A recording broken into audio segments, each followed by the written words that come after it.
CATEX TV. My name is Frank Fortunato. Today is Monday, May 21st, 2012. In Chicago, Italian Prime Minister Mario Monti has abandoned the NATO summit to head home hurriedly. This is after the 6.0 earthquake struck northern Italy. It forced the evacuation of 3,400 people and killed 7 people outright. Mr. Monti is also heading to a funeral as a result of a dead student who was killed in a blast in the southern city of Brindisi by apparently a terrorist attack. Nobody has claimed responsibility, although video footage does show the bomber watching children enter the school before he detonates it. Regarding the earthquake, according to the Massachusetts cat modeling company AIR, it seems as if insured losses are unlikely to be significant as a result of low take-up rates for earthquake cover in the residential areas. The Italian company Ferrari, whose headquarters are about 38 miles away from the quake epicenter, apparently did not suffer any damage. Meanwhile, in Chicago yesterday and last night, protesters clashed with police at the NATO meetings. There was a tense standoff between police and riot gear and protesters that resulted in about 45 protesters being arrested. 20 or so were suffering minor injuries, as did 4 police. Well, if you needed a wake-up call, here it is. Tropical storm Alberto is lurking off the Carolina coast. It's moving further to the east, so it will not cause any damage on the U.S. mainland. It's interrupted tourist cruises, though, heading back and forth to Bermuda. It's only got sustained winds of about 40 miles per hour, but it's very early. The season doesn't officially open until June 1st. On Saturday morning in the U.S., there were a number of news bulletins coming out of the G8 meeting at Camp David, indicating that the G8 was adopting a pro-growth strategy. Not austerity, but pro-growth. And today, French President François Hollande is pushing for an increased emphasis on mutualizing European debt. He's going to carry this on at an informal meeting in Brussels on May 23rd. The biggest holdout, of course, is Angela Merkel, the Chancellor of Germany. Mr. Hollande is going to have the backing from Italy, Spain, and the European Commission, who have been long-term backers of Euro bonds.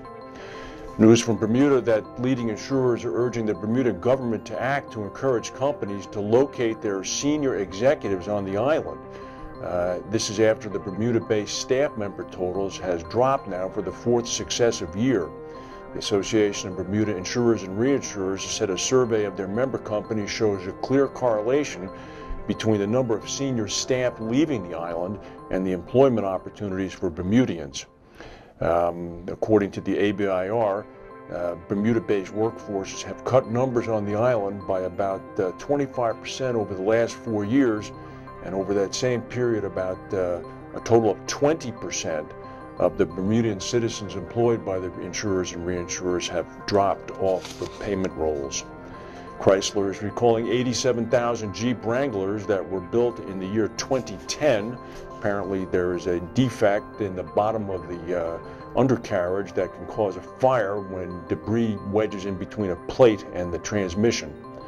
In China, in Hunan province, 20 workers were killed in a construction accident in a tunnel. They were unloading explosives in the tunnel on a road under construction when an accident occurred, killing them. The Chinese dissident Chen Guangcheng arrived at Newark Airport last night at about 6:15 p.m. with his family. He's in New York City now. He has apparently a study position as a fellow at NYU's School of Law. So no doubt he will follow the road of other Chinese dissidents that the Chinese release, and we will probably not hear much from him. And here's an interesting study. Pay close attention to this. Jamie Dimon and others at JP Morgan Stanley are saying that they can't figure out the trades that cost them so much money. Well, apparently executives are also so confused about the complicated pay packages lavished on them by remuneration committees that they're no longer motivated by them. A study by PricewaterhouseCoopers and the London School of Economics torpedoes one of the main arguments used in defense of some of the most controversial pay packages which companies claim are vital to motivate their executives. Research interviewed over 1,000 executives from 40 countries and were told that paying long-term bonuses and shares meant pay was too volatile and executives would prefer lower rewards that offered more certainty. Because of this, the study argues that the value executives place on their pay plans is materially lower than the cost to the companies of providing them. Boy, well, that's the news for today. If we have any breaking news, we'll come back and tell you. Thank you for watching, and we'll see you tomorrow.